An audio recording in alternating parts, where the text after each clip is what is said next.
Welcome to the session on mechanisms and tools for early PPP contract termination as part of this first Congress of the PPP network. It is my pleasure to be the moderator of this session today.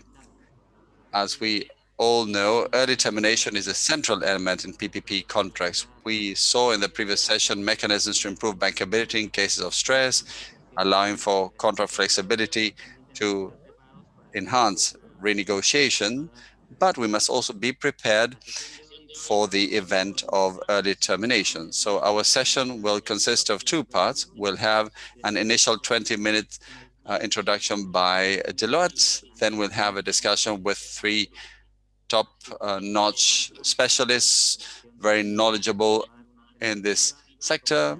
So we will first have this presentation on the management of early termination of PPP contracts in the region and what are the most common financial arrangements dealing with compensation in the case of early termination. The presentation will be offered by Fernando Canales, Director of and Advisor on Infrastructure from Spain, and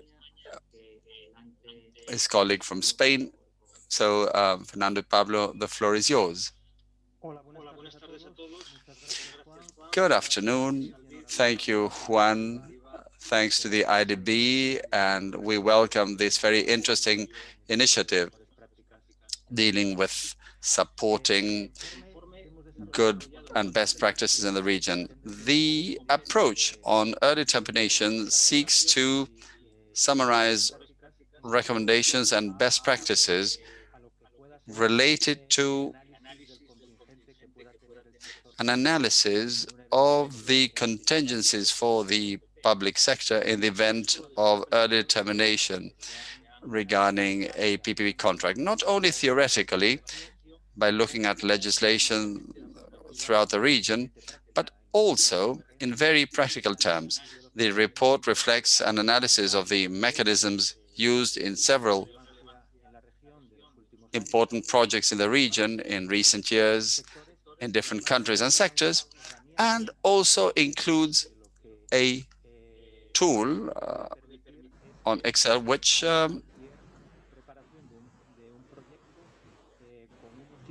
means that when preparing a project with some minimum benchmark inputs, you can estimate the contingencies and the exposure of the public sector across the years in the case of a PPP contract to try and quantify the potential liabilities. First, why should the public sector or administration offer compensation in the event of early termination? In a PPP contract, the infrastructure will be reverting back to the administration, and those who built it will not be the owners. So this means you're receiving an asset, the financing of which you were not involved in as public sector. The administration can't have undue enrichment either, and will not have an incentive for an early termination in order to keep the infrastructure. And besides, when there is no fault on the part of the concessionaire should have a right to lost profits. They have committed funds and investments and resources to an investment for which they had a contract that provided for certain benefits. And there are mainly three situations in which this kind of early termination may materialize, with specificities in each case. One may be due to reason attributable to the administration, non-performance, public interest, voluntary or unilateral decisions, and there might also be, obviously, a non-performance on the part of the private party, including bankruptcies and others, and also there might be force majeure, any events that may prevent the contract performance from carrying on.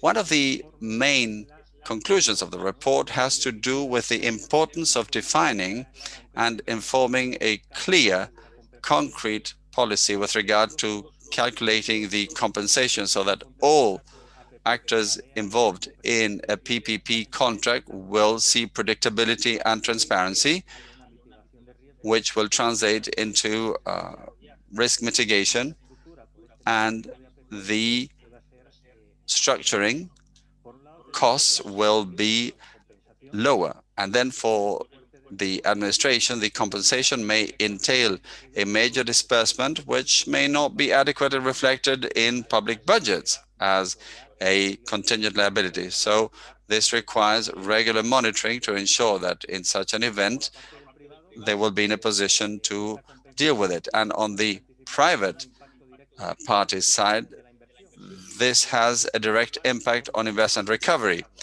the compensation that is, and especially as regards equity, the greater clarity and certainty there is, the less will be the cost related to the money, and also this will be reflected in the offer.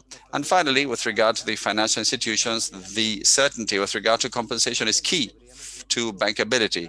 In the absence of this certainty, the project may not be bankable. The study looks at legislation in nearly all countries in the region. Most of the legislation includes an analysis as to how to regulate these early termination events, and several of these countries even include some guidelines as to how to calculate compensation. We looked at 3 different situations earlier, depending on who triggers the early termination. What the legislation offers is some guidelines for calculation. Mexico, Brazil, Colombia, Chile, and Paraguay give some guidance as to how to calculate the compensation. Unlike other regions, such as Europe, where not all countries have legislation on PPP, as in the case of the region of Latin America, but they have EU directives. However, the directives do not offer clarity with regard to the way the compensation is to be calculated. There are essentially 3 basic methods to calculate the compensation. One is the book value, which aims at calculating compensation based on the investment made to date, less the amortization according to the time that has transpired since the investments. Of course, you deduct the subsidies or contributions by the administration since the initial phase, and if early termination takes place during the construction phase, since there is yet no amortization as the asset is still being built, this is done based on the actual progress of the project. The second reference method is financing based, looking at the value of the current debt at the time of early termination. That is, when the grounds for termination are not attributable to the private, it's force majeure or administration, the equity is also included in quantifying the compensation. So if the grounds are attributable to the private, this is not the case. The methodology does not compensate the investor for the contribution of resources. And the third reference method is that of market value.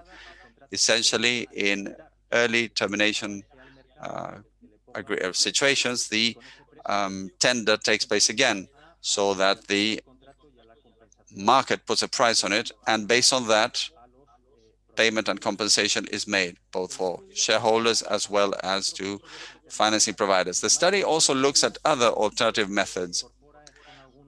What it does is include examples related to other projects, the variable term method from Chile, which recognizes certain revenue in the contract. So at the time or in the year that termination takes place, there is also a certain amount.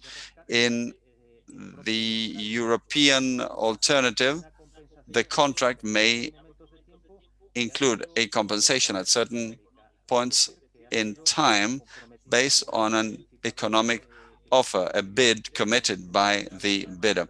And later, the concessionaire obviously steps into the picture. Certainty is offered right from the beginning, and there might be a maximum amount that is also set right from the beginning based on the maximum bid made by the tenderer.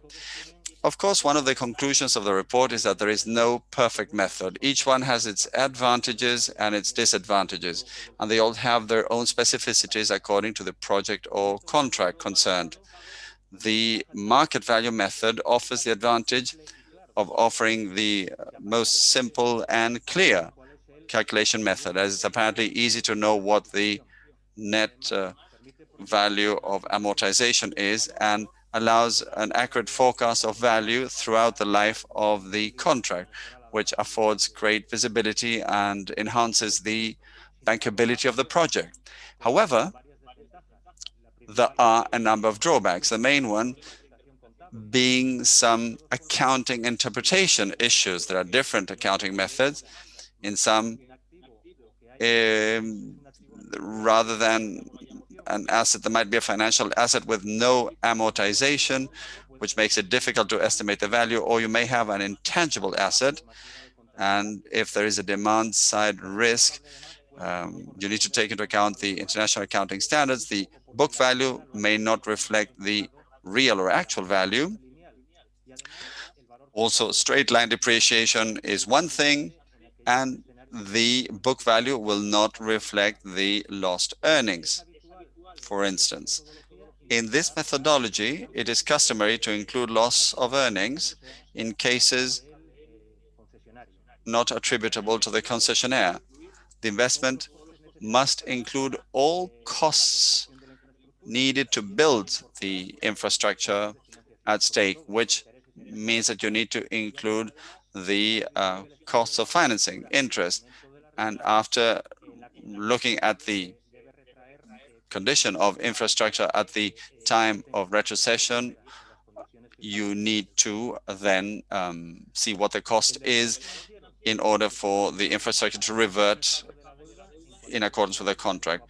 The payment of the debt is guaranteed at all times.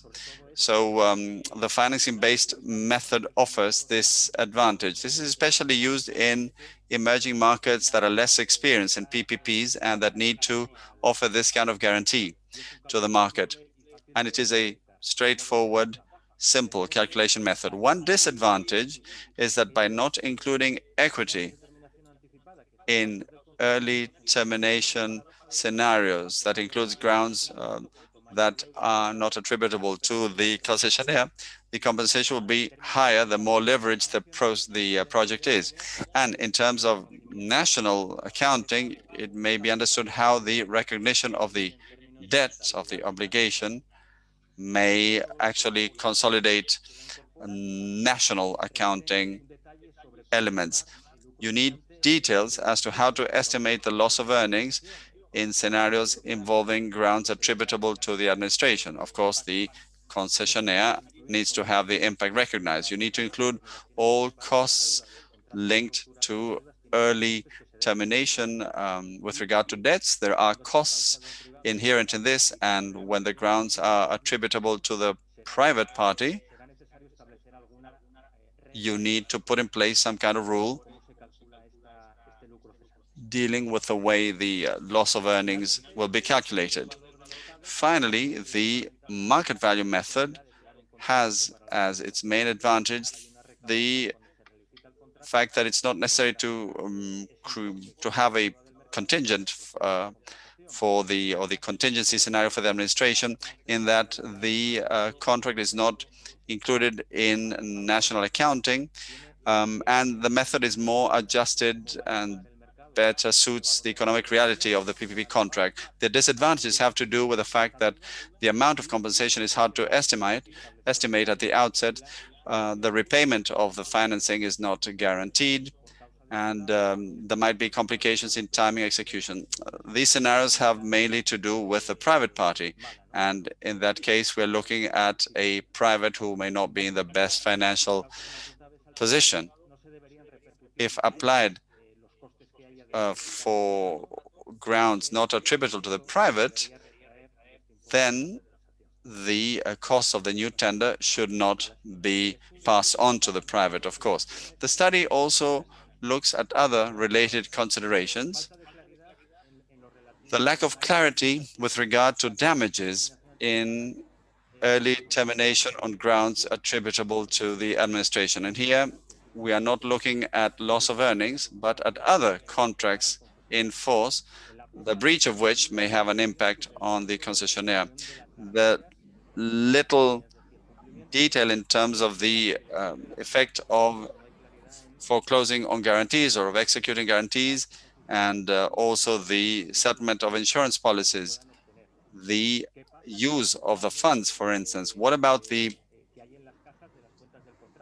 cash balance in contract accounts, both a debt service account as well as accounts that may be allocated to major maintenance or to maintenance, also other unpaid balances and claims or compensations involving third parties, contractors, creditors, and a lack of definition in the payment process.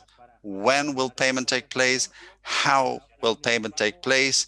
Will it be a single payment? Will it be several payments? The report tries to include some possible improvements in these areas that have been identified. For example, defining the compensation amounts in the tender documents so as to limit the contingency for the administration, limiting the uncertainty for the private party, for the investor, and for the bank, and also adjusting the amount of compensation according to the situation of the PPP contract. Another possible improvement would be to define a cap.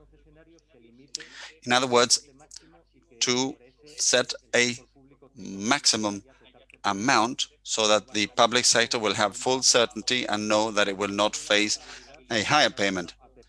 Improving the bankability of the PPP project, offering priority and clarity in terms of priority collection for banks and bonds, also the step-in rights of banks and limiting the total amount of penalties, and also offering clarity with regard to the cost of financing arrangement breaches. Also, to cover the reversion of infrastructure by providing for allocations to reserve accounts. And this means that you will be able to pay any pending balances and may ensure continued operation even during the reversion period. Finally, as I said earlier, the report includes 6 examples related to benchmark projects in the region. In Colombia, you've looked at 4G road projects. In Ecuador, the Pozorja port. In Chile, the Antofagasta hospital. Also in Paraguay, roads 2 and 7. In Uruguay, the Central Railroad, among others. So we have several countries and sectors there. And the conclusions that we have seen show that the majority reference method is book value, and the calculation is generally based on the value of the net estimation, calculating on a straight line basis according to the years of the concession contract. When you use the market value method, it's never a single value, but it is also coupled with others, either the debt value or the book value. Normally, because this method is used in the case of grounds attributable to the concessionaire rather than to a decision of the administration. In the latter case, on the other hand, you recognize the loss of earnings. In these 6 projects, the only one that did not recognize this was the Sao Paulo Line 6 project for the metro. And In early termination attributable to the contractor, we often include penalties um, in favor of the administration, of course. And in some cases, there is an explicit reference to compensation for the private in the events of force majeure. This is not recognized universally. In some of the compensation formulas, they provide for the expenses related to early termination, and in half of the cases reviewed, the compensation formulas for early termination distinguish the construction and exploitation phase. I would now like to hand it over to Pablo. Thank you, Fernando, and thanks to all of you. We have said that for public administrations, it is key to have visibility with regard to the amount that will eventually have to be paid in case of early termination. At the end of the day, these payments are liabilities for the administration. They may materialize or not, but they must be booked as contingent liabilities, at least for adequate registration purposes in public accounting. You need, as administration, to know what compensation will apply to early termination in respect of each project. To support public administrations as part of this process, we have developed a financial tool that, in a very simple, intuitive way, can provide a reference as to the amount of compensation. How have we built this tool? We've tried to make it as straightforward and intuitive as possible for it to be easily usable by any civil servant. There's a user manual as well. The idea is for it to be flexible so that it can adapt to every type of project and type of calculation methodology, regardless of the status and phase of the project. It can also offer a comparison of results in two different ways, using parallel approaches, allowing for a comparison of methodologies. There's also very logical, systematic structuring with a decision making tree that requires input according to the previous responses given by the users. Here we have a screen cap of the first page of the tool, the first image, which exemplifies the first set of questions to be answered by a civil servant in order to start calculating the compensation for early termination. First, you need to identify the grounds who triggers the early termination. And the same thing in the case of the methodology. What methodology is to be used for calculation? You can select from the menu of alternatives. Also, you need to indicate the main dates of the project under review and what are the costs associated to that early termination process.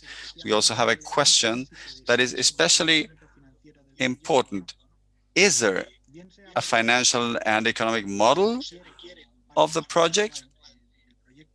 Perhaps it's not required contractually under the project, and perhaps the project is at an early stage. And that is one of the main difficulties to be dealt with by a civil servant when calculating compensation for early termination. If not available, we offer a guided process to insert the main inputs of the project and in that way calculate the compensation. Finally, we have buttons to go back to the beginning and or to advance to the next step according to the responses. This slide shows the graphic results we would have after calculating compensation for termination. The graph on the left shows in an aggregate way all of the methodologies selected, as well as the triggers, the parties that triggered the process, and we can see evolution over the life of the project of the value of compensation for each period. In red, you can see the live debt balance, which is an important reference when dealing with the calculation of compensations. On the right hand of the slide, what we can see is a cross section of the previous graph. So for a given year, you get the compensation when the termination is attributable to the party concerned. And here we have pretty straightforward conclusions, easy to understand, that offer the user reference when introducing information on a project that has already been launched and is underway. So if we now get back to Juan, I would just first of all like to provide a summary of some of the key findings as a result of this study. As I've indicated, there is no perfect calculation methodology. We've looked at three basic methodologies with their own specific advantages and disadvantages. You have the future study that determines how we can determine the value based on the development of the process, looking also the financial basing structure, and then a key issue regarding the bankability ultimately is that if there's one thing that really has an impact is that the determination of early contract termination for PPP contracts is going to be a determining factor in the bankability of the project. In some cases, we've also seen that the renegotiations of a contract could also be a more cost-effective and efficient alternative to compensation payments that includes all parties and to see exactly how they envision the path to a successful conclusion in the future. Also, if we also look at the loss of earnings aspect, if there is a cost that is not attributable to the private sector, similarly, when Fernando was talking about the financing base, we talked about two variables that basically oppose one another. You have bankability and the non-consolidation of assets in public accounts. When we talk about strengthening bankability, that this should not be interpreted as the repayment of the payment in the public accounts. The next point is that all of the causes of early contract termination have to be basically established within the law and the PPP contract legislation, which is incorporated in the legislation itself, and contract nullification. We have seen that where a contract was declared null and void in a highway construction. There was a 1-year time frame when this was finally incorporated into the existing PPP legislation, and also to provide more visibility. And we need to also create these windows to provide bailing and looking at determination. When is the time that we need to intervene, and what is the compensation that should be envisioned and considered? Thank you very much. And I offer the floor back to Juan. Thank you very much for your excellent presentation. I think this gives us a pretty good overall overview of the situation in terms of the management determination of early contract termination. Also, the need for the public to have a clear view as to what needs to be done in terms of calculating compensation, understanding the liabilities that are related to different scenarios. I think this is a tool that will also provide a very valuable input for decision makers in this regard.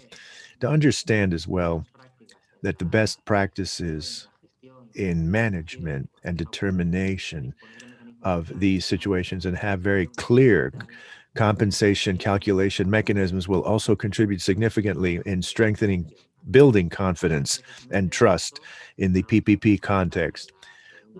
Now we're going to begin with the second part of our session, our discussions with the panelists. We have the luxury of having three well renowned panelists. I'd like to welcome Dr. Vargas, Vice Director of Transportation Board, working with mass transportation, and he has 10 years of experience in preparing, developing, and funding transportation projects in Mexico. We also have Angel Ferrero, with more than 25 years professional experience in funding infrastructure projects, also working with teams of international financial analysts in this area.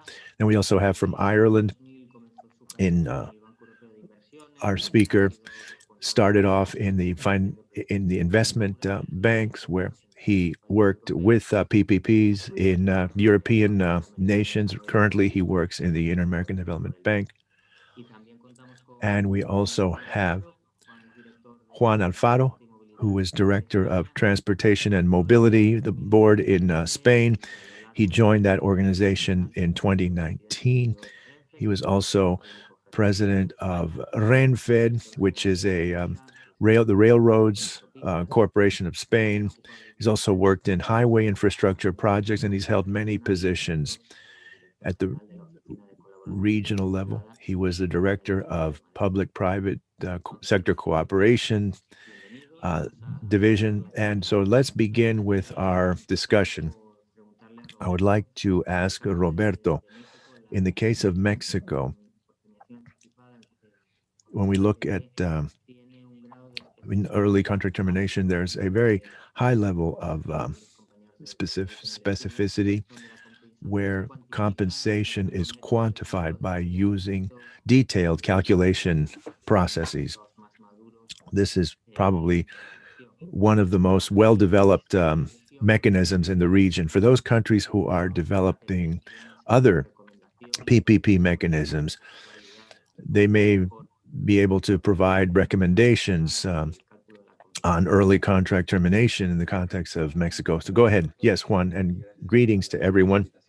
Thank you very much for this kind invitation. In the case of Mexico, which isn't really that much different from what we just heard in the previous presentation, one of the differences between Mexico and many Latin American countries is that it's a federal system of government. So we don't have PPPs at the national level, rather at the subnational level. So you do see some variations between federal and local legislation, although there are also significant similarities. So when we were asked to participate in this discussion, we thought, do we have any cases where we had to invoke a early contract termination clause? And we couldn't find any. We asked other colleagues if they knew of any, and they did come up with a couple of cases. But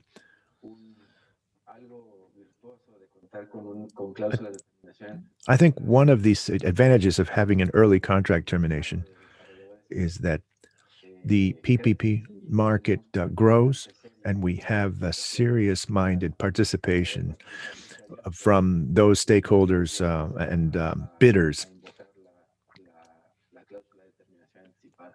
when looking at the possibility of invoking an early contract termination clause. So there are many causes that relate to and that justify early contract termination, as already mentioned, where that could be imputed to either the guarantors or the concessionaries, also as a result of force majeure or acts of God, and other causes that justify early contract termination. And also the time frame. When would it be allowable? Would it be before the process is implemented? We have to look at specific measures for each and what makes it more efficient for each time frame each phase in the life cycle of projects. Sometimes when we don't have standard conditions in the rules and procedures, whereas for example, in Mexico, it's more broad in terms of early contract termination considerations. We want to make sure that the guarantor is not going to over guarantee. In other words, when is the time more advisable for the developer, because it would be in the to the interest in terms of compensation envisioned in the project. So we have to find some middle ground when we're developing this mechanism to make sure that it is at its most effective. So when we envision early contract termination clauses, they have to be, first of all, they can't be too easy to invoke, because if it's easier to terminate a contract early, then we're going to see a potential for abuses. You need to have other steps prior to having to go to the remedy of early contract termination. You have in the annexes, because we have seen the development of full and annexes into the rules and procedures and standards. We always have to have, first and foremost, the search for or mechanisms to find solutions if the project does encounter some sort of challenges. Because when we're talking about early contract termination clauses, they should be geared to maybe ending the contract, but not putting an end to the project, especially if it's benefiting the local community. So the mechanism should take into account some easy solution and remedy for developers so that the project will continue and the community doesn't even need to find out that there was a change in contracts or some issue. In other words, we can continue to ensure the services being provided to the local community. We need to continue the obligations, fulfilling the obligations, despite any early contract termination clauses. We also need to envision in these clauses that in the case that there are disputes in terms of the quantification, we could still continue with what's not in dispute and then discuss those areas of conflict and dispute to be set to one side as we continue moving forward. And that way we don't disrupt the fulfillment of a project that could have negative repercussions. Another impact that we've looked at, and it was already mentioned in the presentation, is to have instead of market value, have a maximum amount when we talk about contingent obligations. And here I get back, I know that it's necessary to also look at specific conditions envisioned in the law so that in this case, the national or state governments can quantify the liabilities from a portfolio perspective, from project to project, in order to reduce provisions that need to be made in terms of accounting. We need to move forward, and in practice, having similar and standardized clauses that are already envisioned to address specific scenarios and situations, potential scenarios. So not to continue too much longer, but we need to have a greater engagement by the financial institutions, in addition to the developers, the guarantors, but you also have to have this closer cooperation with the creditors and establish the right of creditors in early contract termination clauses. So make sure that they're also involved and engaged in seeking solutions to many of the challenges that the project encounters. That can be included in through the exercise of stemming rights, but I think we need to break those silos, those stovepiping between the creditors and developers. I think this would be a major step in finding viable solutions and reduce. And I think that that would reduce the need to have to invoke any early contract termination clauses. Excellent. A question I was going to ask has to do with some of the keys in terms of planning and managing these mechanisms, but I think you already answered that question. Now I would like to ask Angel, based on your experience working in PPP contracts in Europe, the Caribbean, and Latin America, do you see differences between tools and mechanisms in terms of early contract termination clauses in European compared to Latin American countries? Thank you, Juan. Well, first of all, Angel, I would like to congratulate the excellent effort undertaken as well as development of this tool that can be extremely useful for public sector authorities. And I'd like to thank the IDB and also to you for the opportunity to participate in this forum.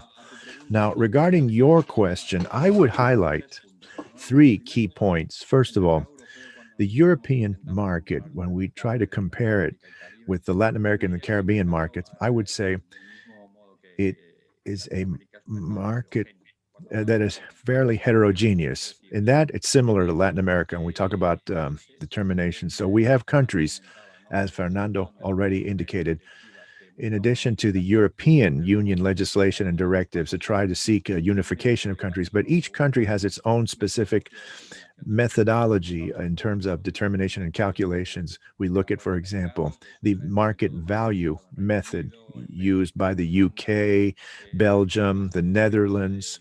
Then you have the net accountable method that is used in Spain and Italy, France, Germany, and other countries.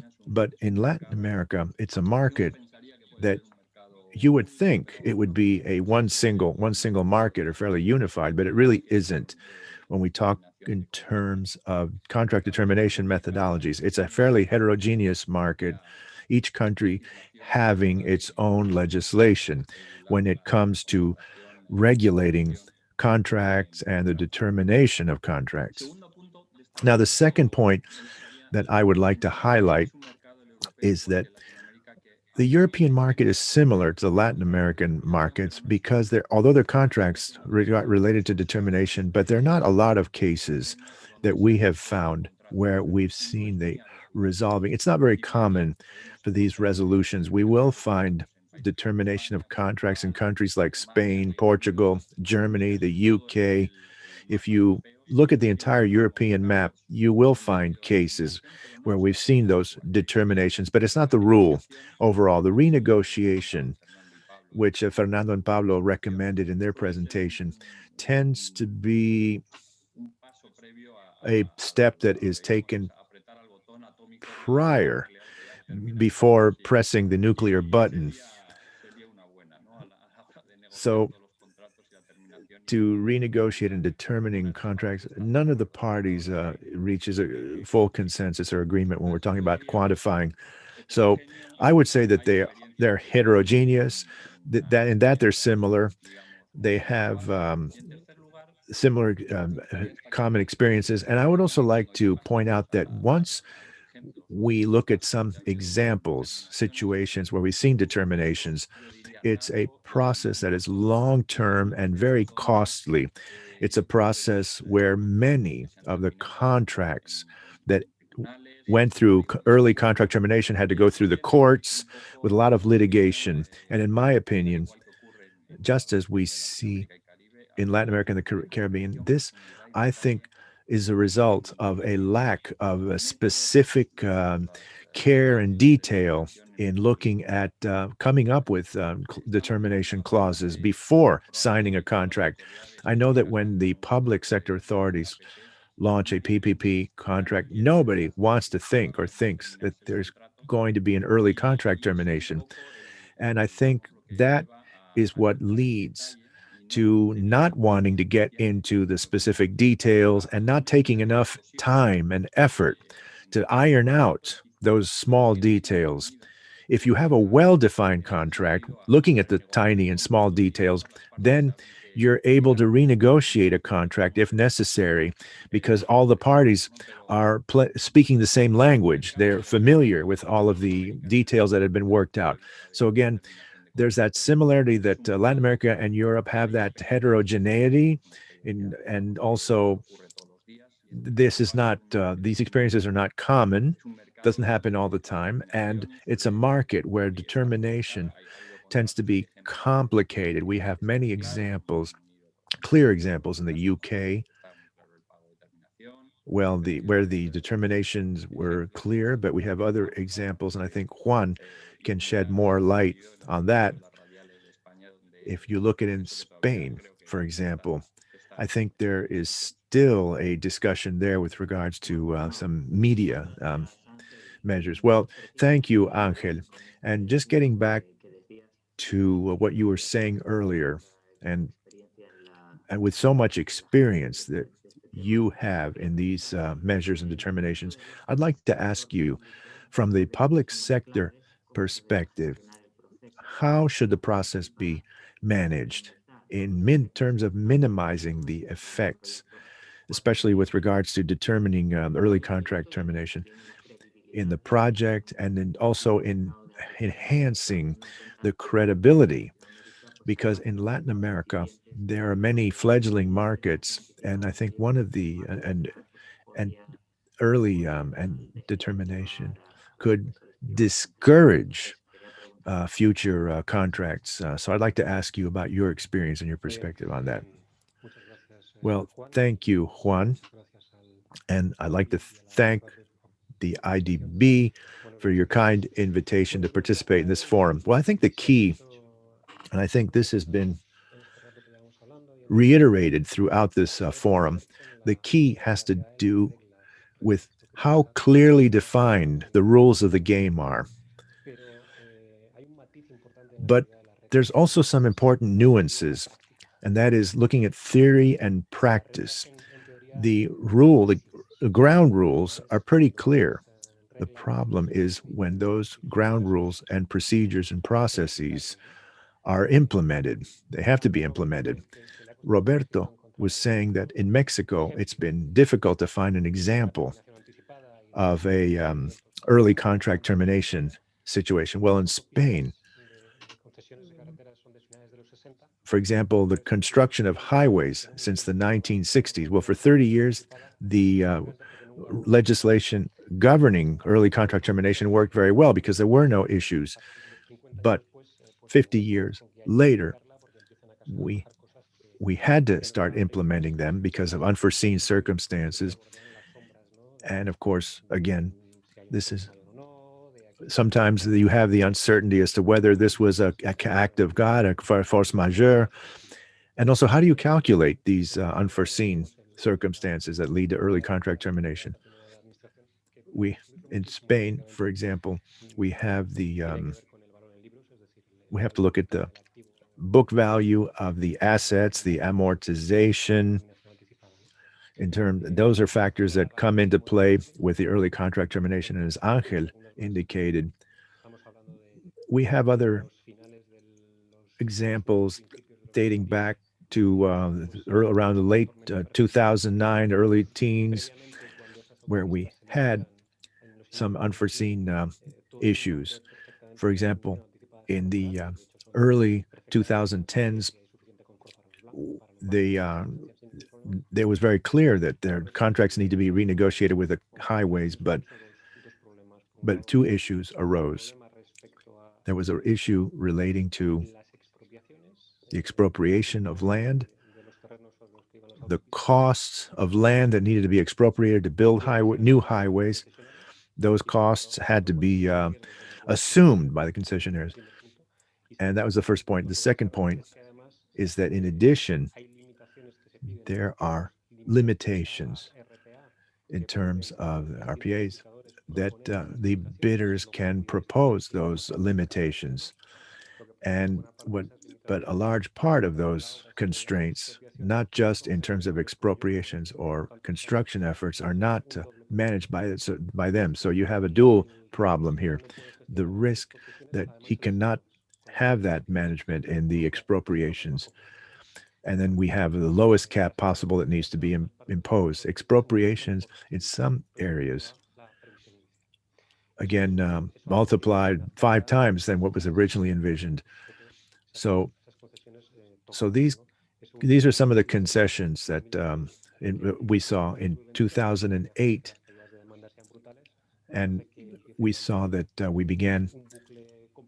we saw a complex loop with regards to the construction of these new highways, and we weren't even able to service the debt. There were many things that had been envisioned, had to be it became very complex for the shareholders. So I just wanted to, I didn't want to alarm people, but these were some of the challenges faced by the public sector. And how do we resolve these challenges? Well, we began to talk about how we interpret in the RPA when we talk about the amortized value. It was based on the business plan and the demand projections.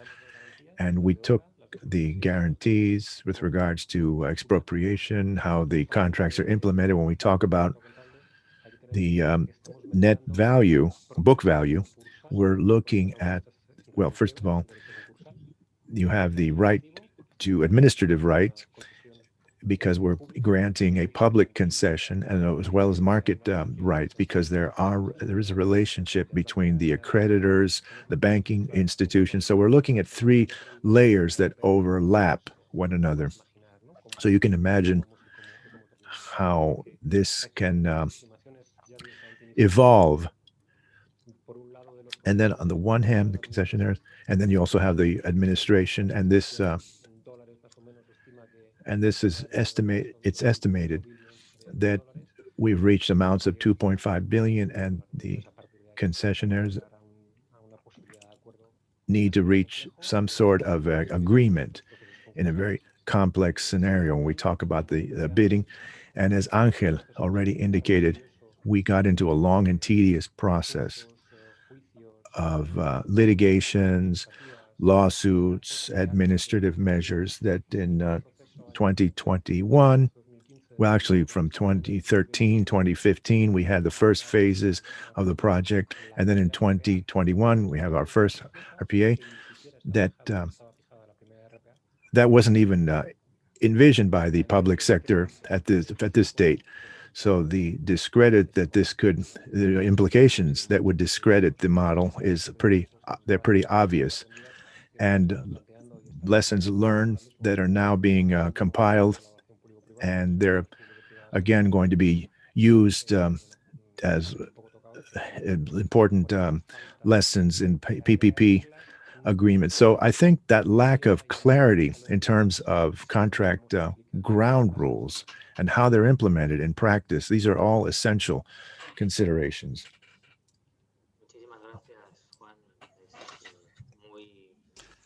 Thank you very much, Juan. A very clear intervention you've given us and helps understand the importance of going from theory to practice and not just having good rules, but also being clear as to what method should be used to apply them and to ensure that it is as streamlined, as efficient as possible. It's certainly a very interesting discussion. I would love to ask a few more questions of you, but unfortunately, time is running out and we need to carry on. By the way, for the benefit of our audience, let me say that the presentations will be available on the web. Several of you have asked this question in the chat and portal, and soon the bank and Deloitte will be publishing the detailed study that gave rise to this presentation offered to us by Fernando and Pablo. And I would like to thank our presenters and panelists for the discussion and for explaining the key points for appropriate planning and management of early contract termination. Thanks very much to the participants, of course. And after the break, we invite you to stay on for the next session, which will be looking at the lower net present value mechanism as a model for times of high uncertainty, which I think ties in with this issue of avoiding and dealing with early contract termination. So, so far, thank you very much to all of you for participating.